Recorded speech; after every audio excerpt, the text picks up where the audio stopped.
Blankenburg gets an opportunity here. This is a little different one, given what he has been through, right? I mean, it's you never want to see a guy get hurt, but the opportunity that's been created for a guy who's had really a pretty long, tough year is good for Nick. Yeah, I think it's what he's been through, and but we know Nick. We know he's all in, all out. He's a warrior. Brings energy. He's really respected in the room. We know he can play. He's got speed. So for him to call him back up, and we needed him. We needed a defenseman. He's back playing 100%. It's good for him. It's good for us. It's good for the room. It's a win-win. I asked him if he, given what he's been through, if he would temper his game at all. He basically said, "Have you seen me play, right? I mean, there's no back down in his game." No. Are there occasions where you'd like him maybe to back down to Yeah. protect himself? A little Well, bit? no, you want him. All the players, you want them to make hard plays and make plays under pressure. But there's ways to protect yourself at times too. But Nick has one way to play, and that's all he knows, and he's not gonna change. So that's why he's a special player. Who will Nick be paired with?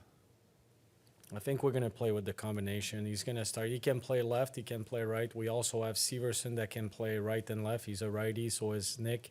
I think you're going to see different combinations. To start, he's going to be on the left side with Juracek, but we're going to play with that quite a bit tonight. Just an update on Tarasov. Same right now. We're just waiting to see when and how it's getting better. So it could be day to day, could be week to week. Not sure. With Voronkov, his goal last game kind of broke I think it was like a 12-game goal drought or whatever. Hadn't really been scoring in a rookie season like that, and the kind he's had.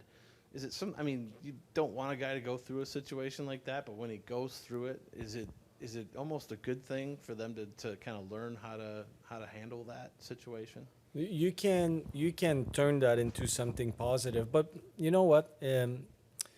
Recently, I thought he was skating better. He's involved in the plays. He's defending well, but his skating has been better recently.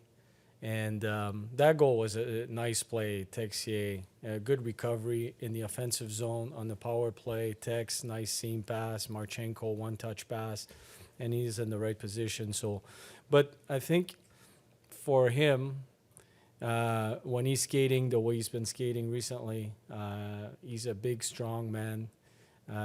Good vision, goes to the net, plays in the inside. I think not scoring is learning, and what he's done well, I'm getting somewhere. If you're not scoring, you have to bring something to the table. If you're not bringing anything to the table and you're not scoring, then we don't need you. So he was skating, he was involved physically, he was involved on the forecheck, he was creating chances, being at the net.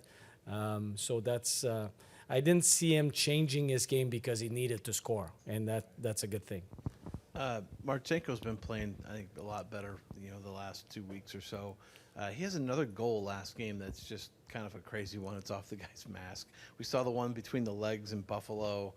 Is there anything that this guy does that ever, I mean, or when those things happen, are you like the rest of us and just kind of like, wow, I can't believe he pulled that one Those off? are highlight plays, obviously, but for Marchenko, I think he's making better puck decisions. He's a skill guy, and those guys, they want to make the next play, and they all do it in the league. But I think he's and we're all for it. Don't get me wrong. But for those kind of players, there's a time and place to do it, and I think he's getting better and better at knowing when to make those plays. He's got the skills to score highlight goals like he did, and shooting from the back of the net on the mask. I mean, you need skills, but you need quick thinking, and he's a thinker. Marchenko is a student of the game, and I'm sure he's been thinking about that all year. Whenever it happens, I'm going to try it. and it did. But just before that, he was in a good position, lifted the stick of the opponent. Like, there was more components to that than just a shot. So his mindset is right. He's playing the right way. And because of that, he's creating more offense. So it's finding that balance. And he's in the second year in the NHL, too. He's still a young player in the NHL. He's not that young, but learning to manage and his game and to be productive without costing the team. If you're not, I think he's finding that balance as well. Kind of a similar vein, and I asked you about Cole the other night, but you've got Texier Marchenko with him. They're playing huge minutes against really good opponents. Obviously, kind of because there's a need right there right now. But just how valuable is that time for some of those young players that are now getting some more ice time? They're being put in different situations. It seems like their games are building through it. Yeah, it is positive if the players don't change what they're good at.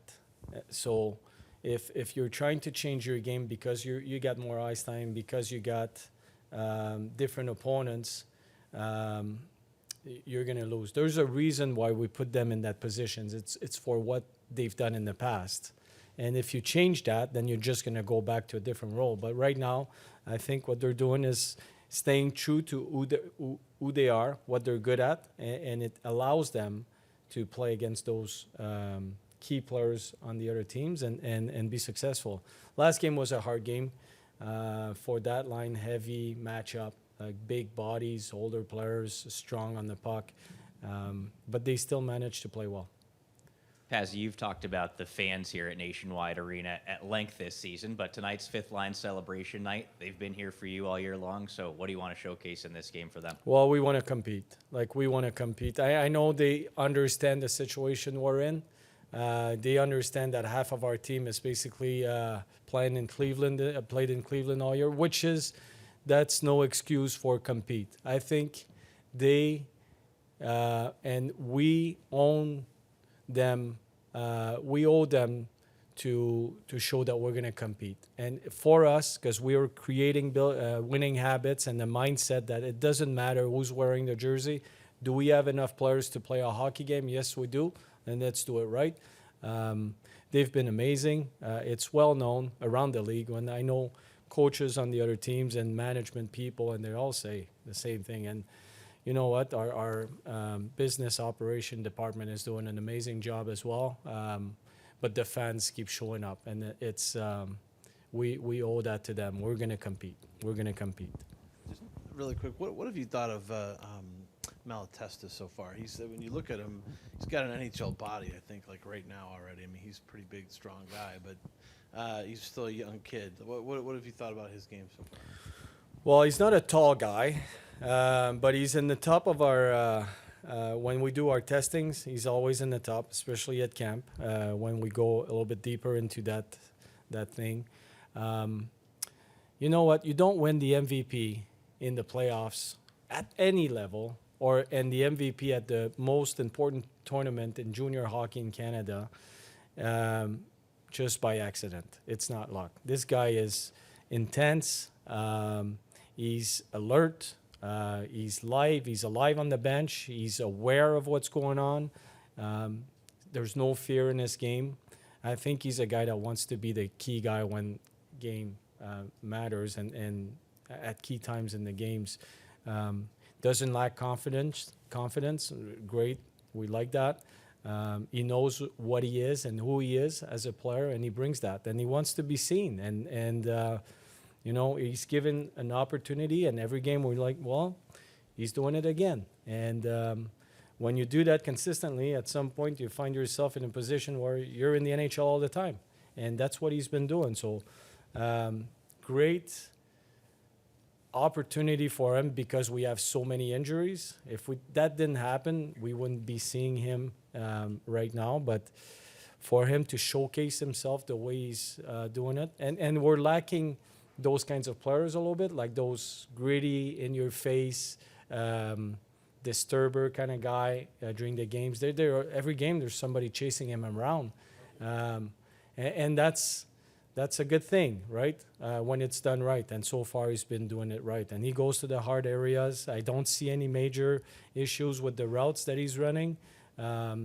Always improvement for all of that, but it's so far he's making a real good case for himself.